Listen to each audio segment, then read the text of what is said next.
John's still showing up as a panelist. Right, he'll stay quiet. Hi all, hi everyone and welcome. We're gonna let the crowd fill in here for a moment. If you are here for a discussion on birds, Los Angeles, falcons, hawks, raptors, you are in the right place. Really excited to have so many people here. We've already gotten questions online. As you're popping in, please feel free to use the chat feature and the question button. I'm going to give it a couple more seconds as I see people are still joining us, and then we're going to get this. I want to make a bird thing. We're going to take flight. We're not going to wing it, Beth. We're not going to wing it. We're going to scratch the surface. People are flocking into the meeting. I'm sure the bird community has a sense of humor. I haven't heard any of these. These are I'm trying to I'm trying to write this down as these are coming out. It's amazing. Seriously, take some notes down. I'm gonna send you my 4-year-old bird jokes. Okay, with a big crowd today, and as people come in, you don't care about me, so I will get my housekeeping over with early. Hello, everyone, and thank you so much for joining us at Alta Live. This is the digital event series at Alta Journal. If you're unfamiliar with us, we are a quarterly journal focused on California and the West. And in addition to the environment and conservation, we cover arts, culture, kind of the lifestyle, the technology of everything that makes the history of everything that makes California and the West so special and dynamic. My name is Beth Spotswood. I'm Alta's digital editor, and today I am very happy to welcome our guests, science journalist and regular Alta contributor Jason G. Goldman and ornithologist Dan Cooper. In his latest for Alta, Jason explores a new study of LA's urban raptors. That study reveals their close attention to human behavior. Jason and Dan are going to talk with Alta's editor-at-large and LA-based bird fan, Mary Melton. We're going to look at LA's winged community, how the resilience of hawks and falcons rivals our own resilience, and what makes LA wildlife different than that in other cities. Mary's going to lead today's conversation with Jason and Dan, and then I'm going to pop back with as many of your questions as we have time for today. This interview will be recorded and posted to altaonline.com later today. But as you've registered for this, I have your email. So I will, as soon as it's up, I'm going to send you all an email with that link, with a link to Jason's article, and hopefully links to anything else of interest that gets mentioned today. I'm going to kind of be grabbing notes throughout this, and I'll make sure to get you information on anything important that Jason, Dan, and Mary touch upon today. So I know we have a lot to talk about. I know we have an excited crowd, so I'm going to get lost. And with that, let Mary, Jason, and Dan take it away. Great. Thank you so much, Beth. And Jason, Dan, thank you for making the time to do this today. Lots of interest in this topic among our Alta audience. So really appreciate it and really enjoyed the article in the current issue of Alta. So let's start right at this moment that we're living in, this very peculiar time we all have found ourselves in over the last year.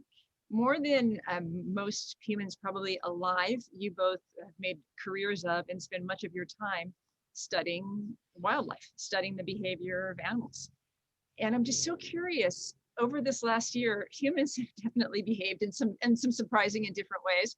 But what have you seen that's a little bit different in animal behavior? Has the change in humans' behavior affected the way animals behave? Dan, you want to take this first? Yeah, we've been getting this question a lot. So, the article focused on this nesting raptor project that I'm heading up in the Griffith Park and Santa Monica Mountains of LA. And I think that, people are trying to quantify the changes, but one thing that struck me is how much more you hear when cars are sort of reduced as they have been in the past year. I just remember this one morning I was walking along Mulholland Boulevard up on, above Sherman Oaks, and there were no cars, and it was a Saturday morning, and you could just hear thrashers and wren tits and everything singing like mad. And it was just a little eerie, but also really calming and nice. So yeah, the answer to your question is yes. Animals are in some ways changing their activity patterns as we've been sort of off the roads and at home. I wrote about this 6, 7, 8 months ago for Scientific American. There's this idea called the landscape of fear, and the idea that sort of predators have an impact on the way that the animals that they hunt go about their days. And in some ways, humans are the biggest, baddest predators on the landscape. And so when you remove that threat, sometimes animals, even the animals that we think of as the biggest, baddest predators, might feel more comfortable going to different places or coming out at different times of the day. And those are patterns that were seen and measured, certainly at the beginning of the pandemic, and sort of a little bit less now as people have started to go back out more. right.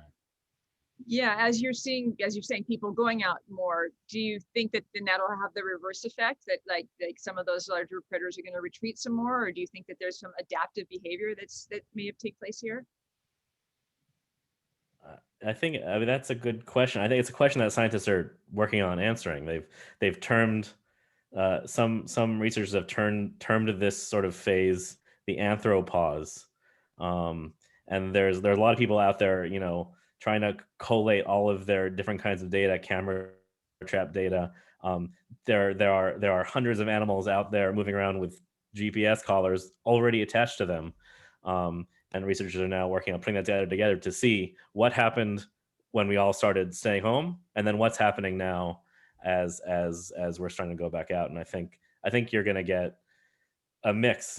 Some animals, some species, some populations will sort of go back to business as usual. Maybe some won't be quite as quick to adapt as they were before.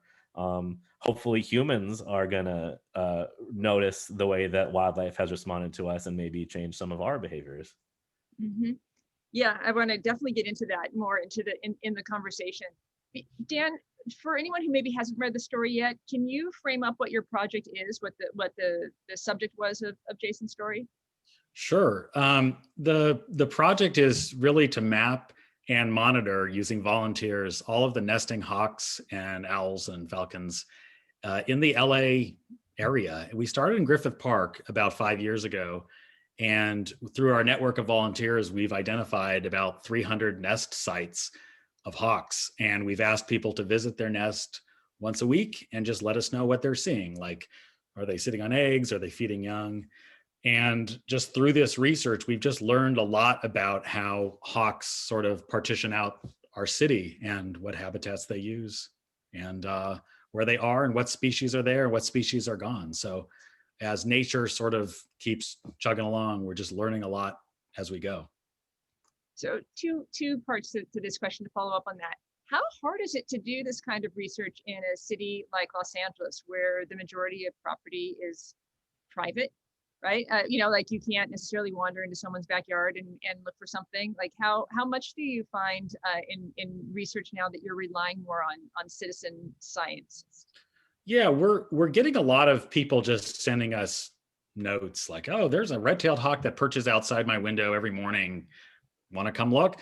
But we're also finding that if you just walk down the street in any residential neighborhood, you can pretty much see into the big trees in a backyard, and especially in the front yard. And in LA, I mean, the development pattern has largely been big trees are planted along the streets, like their boulevards. So those big sprawling jacarandas that people love, or rows of pine trees on different streets. And that's where the hawks are nesting. They're not nesting in like the shrubbery in the backyard. They're nesting in the big street trees in the front yard. So we're not finding it that hard to actually locate territories. Finding the actual nest is a little challenging because it is usually high up. And so they're drawn to height. They're drawn to being up. They need height. Yeah. Yeah. Which is why you're also finding them in skyscrapers, it sounds like. Yeah. So there's this one famous bird, the peregrine falcon, that has recovered from DDT in the 60s and is now nesting in skyscrapers all over the world. And we have a couple pairs in LA. Yeah. I imagine it's worth pointing out. I think if you would ask that question of someone who studies, say, lizards or snakes, you'd probably find a different kind of answer, because you can't just like walk down the street and look up and find some of those smaller kinds of things. Where you really do need people to be out there looking in their backyards and things like that. Totally. Yeah. Like there's an alligator lizard paper that recently came out.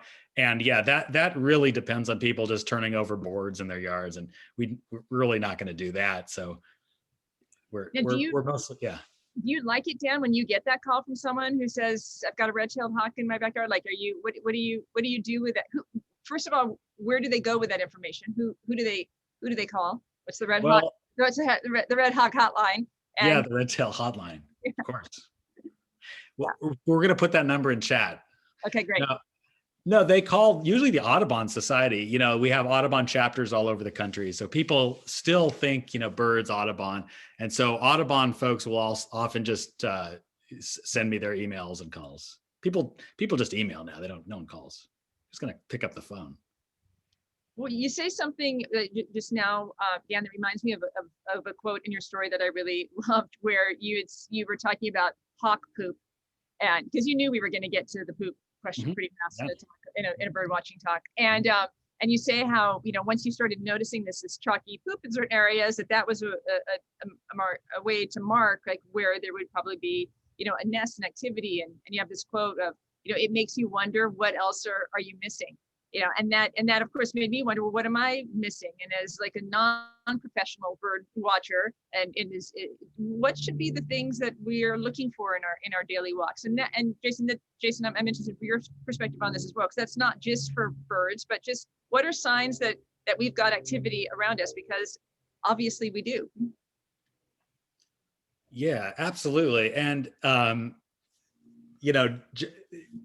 definitely let Jason weigh in, because he travels the world sort of interacting with people, interacting with wildlife, which is fascinating. It's not just LA. I mean, people are incredibly curious about nature around them. And, it might not always be evident driving around LA and seeing, houses everywhere and strip malls everywhere. And, but people are. I mean, my sister-in-law yesterday texted me this question, like her mom's old friend has this mosquito problem in her backyard, and okay, well, send me a photo. So she sent me a photo. I looked it up because a woman we know at the LA Natural History Museum could identify. As I texted her, she comes back, it's this Australian mosquito that was only found in California in 2018, as now is spreading. And it's just that kind of like thing where we don't really realize how quickly nature is changing around us. And I think through technology, like, our phones or iNaturalist, these apps, it's just amazing what just normal people like my sister-in-law are just able to pick up on. So. Yeah, I think people actually are good at noticing things. I think sometimes the challenge is in identifying what those things mean, or what the patterns are, or what's worth paying attention to. And so when I spent some time in the field, and by the field I mean like walking around neighborhoods in West Hollywood and Koreatown with Dan, and he points out to me that how you sort of, one of the things you can do to find these birds is to look for the pattern of the poop on the asphalt, because the white stands out against the black asphalt. It occurred to me that I knew exactly what this looked like because I've seen it my entire life. I just never really bothered to take that extra step or two and think about, well, if you see bird poop on the ground, like it must come from somewhere, right? And it's not as if the entire road is covered in bird poop. It's like in a couple spots. And just taking that extra step, like connecting those dots, most people going about their day might not take the time or have any need to do that. But now that I've learned to notice those patterns, when you're driving around or walking around, you start to notice the city in a different sort of way. And that's true not just for things that you see, but also things that you hear and things that you smell. You can sort of develop some of that over time just by hanging out with people who have learned to see or hear the city in those ways. Yeah, I'm so curious about that. Like, what is it that makes LA's ecosystem so novel? You say that in the story, and it's such a unique ecosystem. Why is that?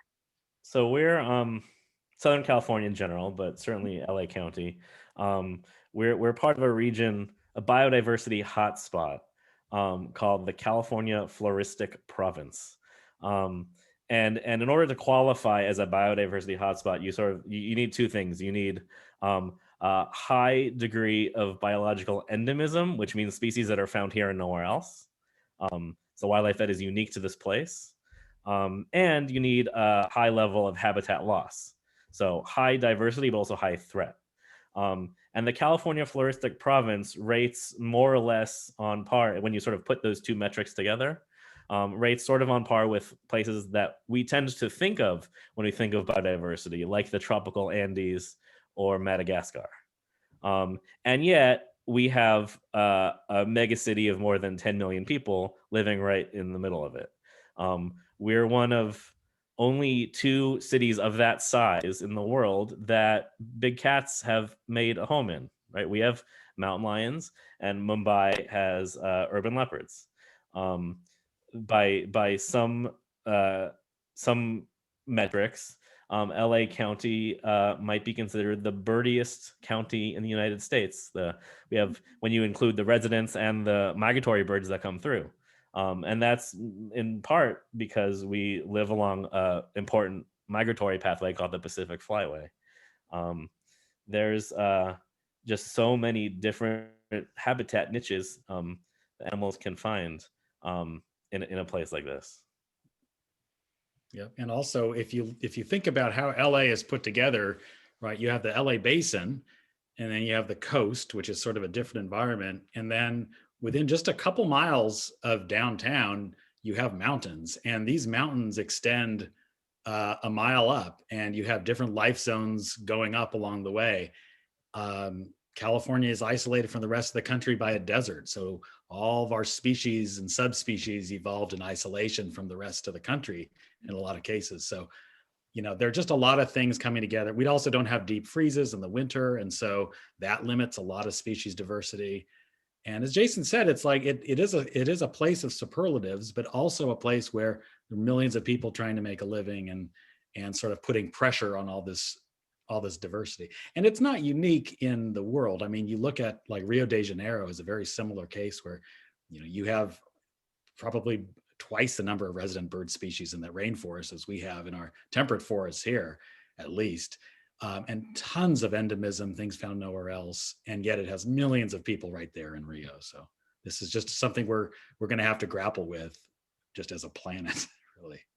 Something that really surprised me in the story was, and you've mentioned it, Dan, that Jason, you're walking around with Dan in Koreatown, and I'm very familiar with Koreatown as a neighborhood, and it's very, for people who are outside of LA tuning into this, Koreatown is very dense. It's not a place of natural spaces. There's really not much parkland there at all. So I was so surprised that, and same really with West Hollywood, not as dense and as high as Koreatown, but that these pockets would be areas that you'd be studying, like and is that unique to LA? Like, are other cities, I feel like when a bird nests in New York, it becomes like a cover story for New York Magazine because it's a really big deal in the whole city. It's kind of like when New York sees a coyote and you think like, the world has changed.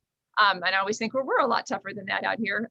But is that unique to LA, that the tendency toward finding nesting places in these really dense areas? I would say that's more like a literary tick of New York-based writers to be shocked if there's a bird in LA or New York. So, and LA. No, I mean, the thing about it is birds are everywhere, right? And so they're using everything we throw at them. And if we give them a building and a row of ficus trees, well, we're going to get every species that could possibly nest on a building and forage in a ficus tree that can get to California is going to turn up there. And the Koreatown bird is interesting. Jason saw that with me, and that's in the article. It's a red-tailed hawk nesting on an upper ledge of a high rise. that high rise though. So when we were out there, we were scratching our heads thinking, well, where's this bird feeding? Like, is it just catching pigeons off of apartment eaves? Like, what is it doing? And sure enough, it starts circling over the lawn of the old Ambassador Hotel. And so it's right next to that site. And that hotel has probably had a lawn for 80 years, right? And so that lawn supports a pair of red-tailed hawks. We don't have any red-tailed hawks nesting in West Hollywood, except in the hills, but in the flats, there's really no lawn like that. So what it's done is it's found that little niche in the city, and it just happens to be that lawn. I think it shows you how little it can take to support wildlife in a place like this, that you don't need to go somewhere far away to find nature, as long as if you can take some little square of the city that you have some control over and not do that much to make it safe for wildlife, then the wildlife will utilize it. Mm-hmm. Do you find the falcons and the hawks, like, do you still find them extraordinarily resilient? I mean, what are your feeling, like, what are your emotional feelings about them, having gotten to know them so well?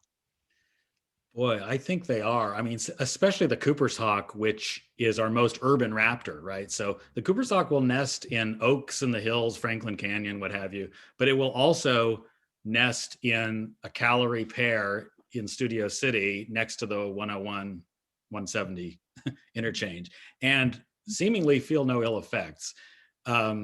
They are impacted by us. So even though they're tolerant of our comings and goings and our behavior and our noise, they're not tolerant of things like rat poison. And so we actually did find a couple dead individual Cooper's hawks this year. And I think we put them out for testing, and we haven't gotten the results, but we've also tested some great horned owls.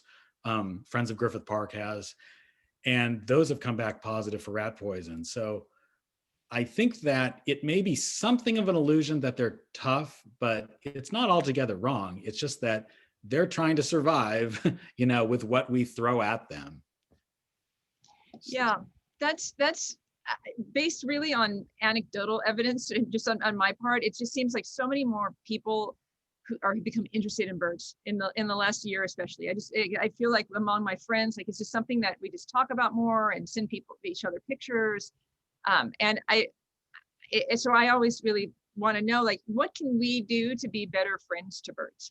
On the most, and you're talking about, rat poison and the devastating effect of that, but what other things we can do to make changes in our environment, and even just, you mentioned in the story, thinking about when you time tree trimming, so that you're not doing tree trimming when it's a nesting period. Like, how good information sources for that, but are there just some kind of basic things that you can recommend we do? I mean, top of my head is look at the landscape immediately around you in your backyard and your front yard. Leaf blowing. Is your gardener leaf blowing your yard every week? And if so, why are they doing that? Like, have you asked them to use a rake, or maybe nothing? And, it's just this simple thing. So leaf blowing, I think Jason and I were talking about this because everywhere we went, we'd hear the drone of the 4 leaf blowers in each cardinal direction. And, you're taking away all that leaf litter, for one thing, all those little insects that the birds feed on, everything that the lizards feed on. And it's just so needless. And it's the kind of thing where it's like, we don't even think we're doing it, but it's those little things that have a cascading effect, in that urban ecosystem.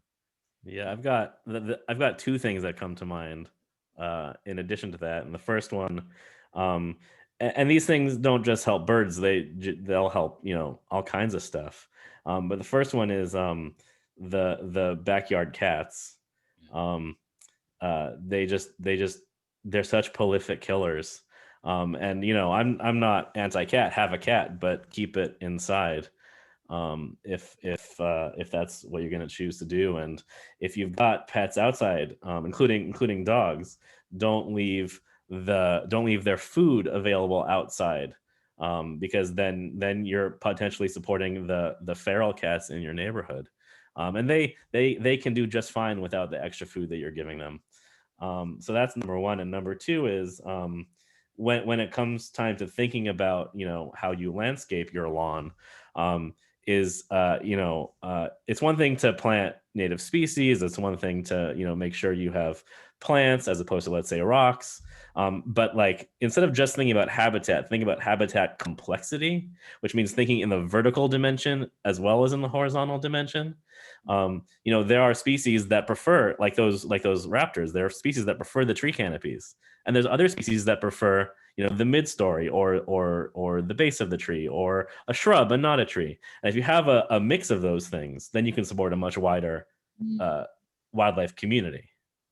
Definitely. And what about, I just have to ask, what about feeders? What are your feeling on feeders? I feel like I hear conflicting information about whether or not it's a good idea to have bird feeders. Well, I always say feeders are for you, they're not for the birds. So, to the extent that you enjoy watching birds and you want to like modify their food and behavior, that's great. Keep feeding the birds. I feed birds. Right now, I usually just forget to fill my feeders, so I have a lot of empty feeders. Right now, I think they're saying to take down feeders because there's a salmonella outbreak. Jason, you may be following this because it's sort of a newsy item, right? Or I have not heard of this, but now I will go and look it up. write that story for Alta. So this communicable diseases that birds pick up on feeders, where they're just putting their heads at on the feeders, pulling out seeds day after day. That's not good. And so experts are suggesting to take your feeders down, disinfect them, and maybe take a couple weeks off. But honestly, just planting natives, getting a little bubbling water fountain, even a dripping hose. I have a hose that just goes ding, ding, and it's just that sound with the water brings birds in, and they'll come right up to your window, no problem. Yeah, I mean, and the truth is, anyone who has a bird feeder probably knows that mostly what they're doing is feeding the squirrels. True. So I think it's I've over the years reported stories on the benefits of bird feeders and the consequences of bird feeders, and so I think it's probably a mixed bag. Yeah. Okay. And before Beth comes in to join us, because we have several questions here, I'd love to know what has seeing the city through the eyes of a bird done to change the way you see the city? Do you look at things differently now? Yes. Yeah. I'm not sure if it's seeing it through the eyes of a bird or through the eyes of like a bird biologist. Having spent that time out there with Dan, but if there's one thing I've learned in the decade or so I've been working as a wildlife reporter, it's that the more you want to understand about animals, you have to understand something about plants. And after all the time I spent with Dan out in the field, I now notice street trees.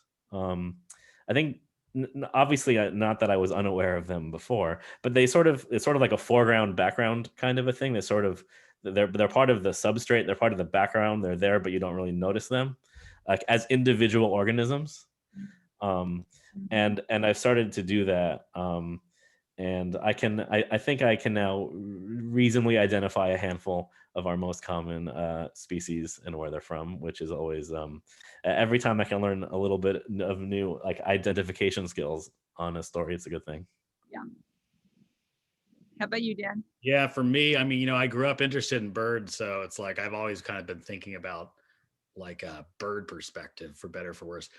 But lately though, I've gotten so into plants and other things that I just love noticing when soils change, and as you move from like the old coastal prairie in Lawndale, Lomita, East Redondo, into the alluvium of the old LA River Channel in Paramount, and you can see that signature in just the dirt on the side of the road, where it goes from like sandy to loamy, and just how that's reflected not just in the natural vegetation, because there's almost none left in those areas I'm describing, but in the trees and the landscaping that people have in their yards. Like, you can't grow a big oak tree in those areas, because guess what? Oak trees didn't grow in Paramount. It's a sandy area. South Downey is the same way. This is sandy. So you could do some neat restoration with this sort of sand plain flora, which would be really cool. But like, the LA basin was not all created equal. It's a really interesting, complex mosaic that's reflected in just the landscape and just about everything else in the natural world. That's so true. Beth, hello. I know we have Hi. several questions in the chat and a couple that come in. We do. I wanted to just kind of give us all a visual. Can everyone see this bird? Yep. Ooh. Is this working? This is a question from Dina. About a month ago, this guy seemed kind of trapped and in trouble around our, came up to our balcony, was at the front door flapping furiously. I'm not a birder, but would love to know more about him or her. We live in Cambria. Wow. Well, that's a red-shouldered hawk. I think they had RSHA, which is our code. It's an adult. And a bird in distress, it sounds like it was in distress. So if it actually was in distress, it may have had some kind of poisoning from rodenticide. And if you're able to catch it, then it's probably in great distress and you should take it to a local rehabber. And you can look those up online. We have the Ojai Raptor Center in Southern California. But yeah, it's hard to say. It probably shouldn't be sitting on a deck flapping furiously. Okay, Dina, hopefully that you called someone. Is there any adaptive behavior that's beneficial to human behaviors? Oh, we just talked about that, sorry. Okay, in our neighborhood, there may be noise with people at home, more construction, backup beeping from delivery trucks. We mentioned the powers. How soon are birds going to adapt to that, or are they just going to leave? Oh, I wanted to say something about that. I mentioned like Mulholland Drive being abandoned. Everyone is remodeling their house right now, as you've probably noticed if you've tried to find a contractor. And yes, it is sort of a madhouse in these streets.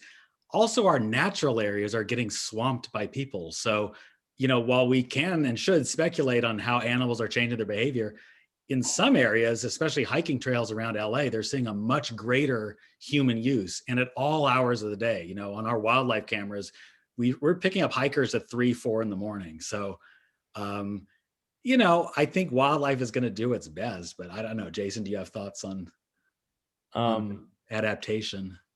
Yeah, that's interesting.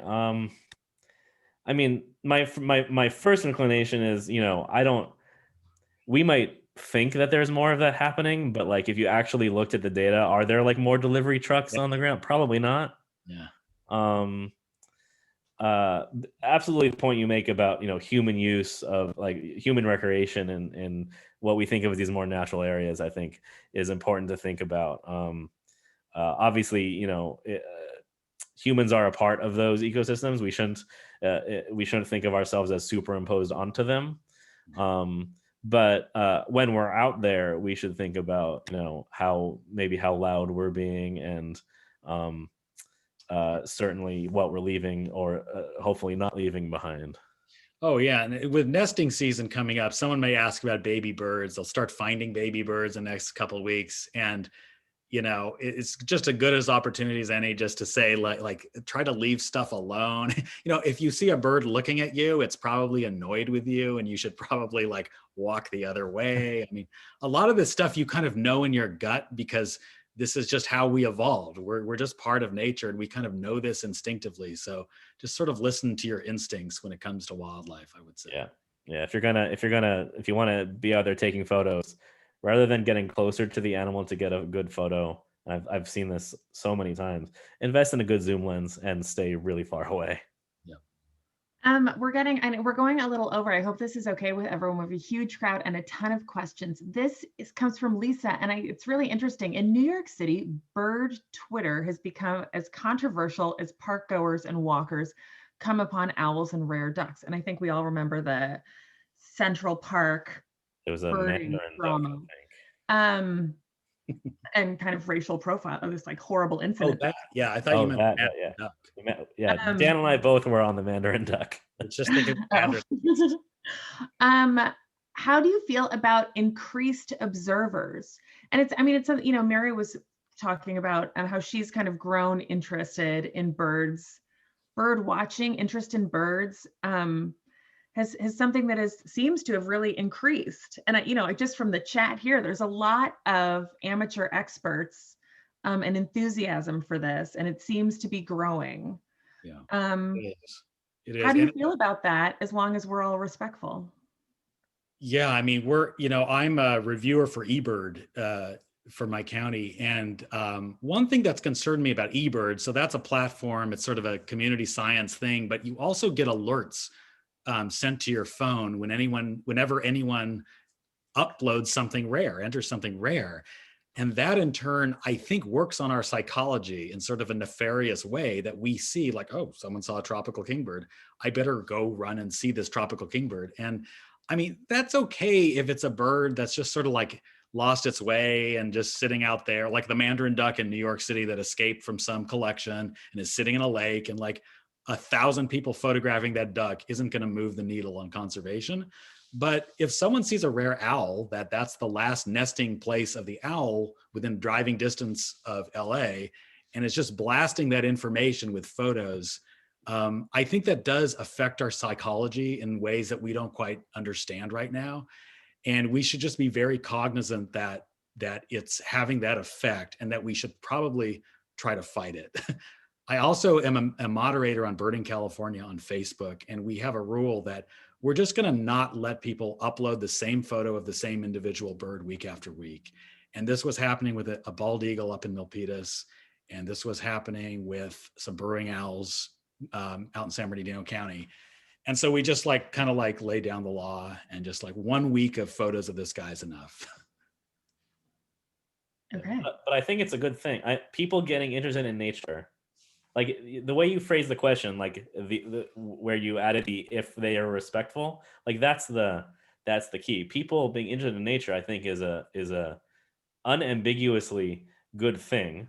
And I have to imagine that any amateur birder has a more experienced birder that they're learning from, and I think it's incumbent on those people to transmit the etiquette, both when it comes to interacting with other birders, but especially when it comes to interacting with nature. But I can't see a reason why we shouldn't be excited that there's more people interested in looking at birds. Yeah, it's definitely a work in progress. Yeah, go ahead. Nature etiquette is a whole other, we should do a whole show on nature etiquette. Elliot says raptors, and I think he means studying raptors, are easy. But what about smaller birds? Have they also changed their behavior?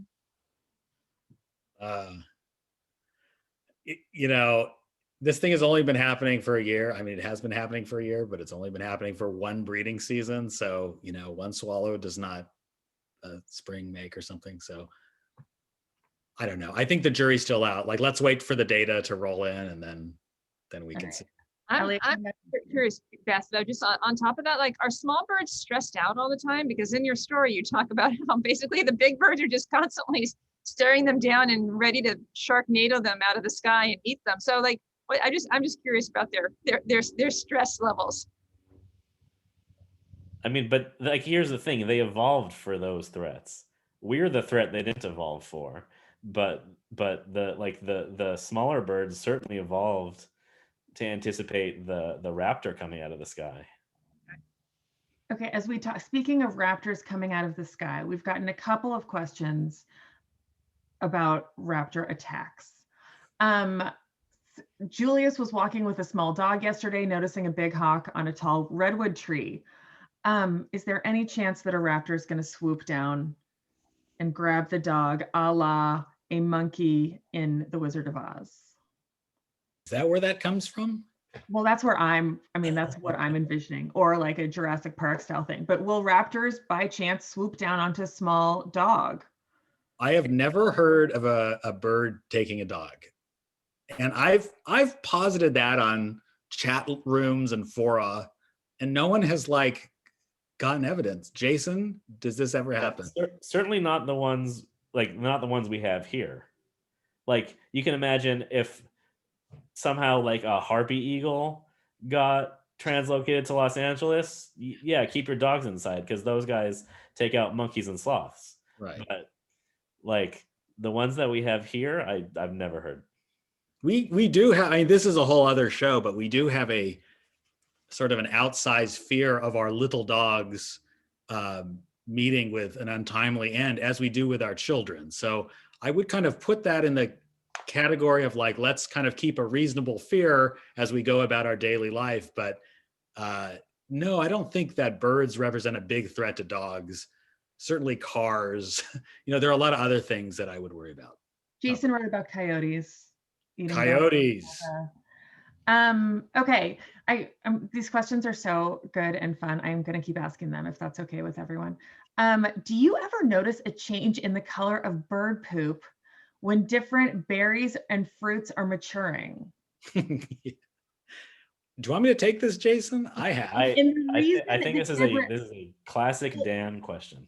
But the reason that Deborah asks, which is really interesting, is that her mother-in-law taught me to watch for purple songbird poop in the summer, and that's when you know to start picking huckleberries. Oh, well. That's the kind of ecological knowledge that so many of us are missing now. You could fill a book. Yes, you have noticed correctly. It reminds me I was 2 years, I spent 2 falls banding catbirds and other birds in Rhode Island, and they would eat viburnum fruits. And by the end of the season, my hands were like purple blackened by the copious amount of droppings of these catbirds. So yes, your mom was right. Eat those huckleberries. We're getting a lot of anecdotal dogs almost getting whisked away to bird nests. Almost. How do you feel about hawks being used for pest control? Nick remembers seeing a Harris's hawk by the La Brea tar pits to keep pigeons away from visitors and museums around there. Yeah. I just worked on we got hired to advise a new stadium being built in LA. I wonder if anyone knows what that might be. About how to use birds to keep away pests that might come to the food and beverage area. But hey, nothing's open, so problem solved. This is interesting to me because there's 2 ways in which this works. One is in which you own an animal, and in the US it's going to be a non-native hawk or eagle. Because it's illegal to own one of our native ones, and you sort of train it to go and clear the ground of small rodents or whatever. There's like another version of that which I think is a little bit more sort of ecologically sound and welfare oriented, which is like you're a farmer and you put up an owl box instead of using pesticides, right? Or anti-rodent or rodenticides. That version, I think, I don't think anyone would disagree that that's a great idea. All right, last 2 one's a really quick one. Dan, what is the name of the bird group on Facebook that you moderate? We can link it's called Birding California. Birding California. I will find that, everyone, and get it to you. And finally, I guess for both of you, and Mary, you're very well read on LA literature. What are some books or authors you might recommend on flora and fauna in the region, or even, birds, anything kind of relative to what we're talking about today, if people want to read further? Who can we send? Comes to mind. Let's see. Has anyone written a book on wildlife in LA? Oh, wait a sec. It feels weird to plug your own book, but I suppose I've got hold, please. You happen to have a copy of it handy right here. Yes. This book was published a couple of years ago. I'm one of the co-authors. It was published by the Natural History Museum of Los Angeles. It's called Wild LA. It's about many of the things we've discussed today, but of course not just birds. It's got 10 chapters on the natural history of Los Angeles. It's got 101 species identifications, including many of the most common birds you'll see. And then 25 field trips you can take in Los Angeles to find cool stuff. It's a great book. I'll plug it. It's a great book. You can get a mug and a scarf. But yeah, LA, growing up in LA, there was really no good local guide for natural history. Robert Schoner's California Natural History is a great book for general California stuff.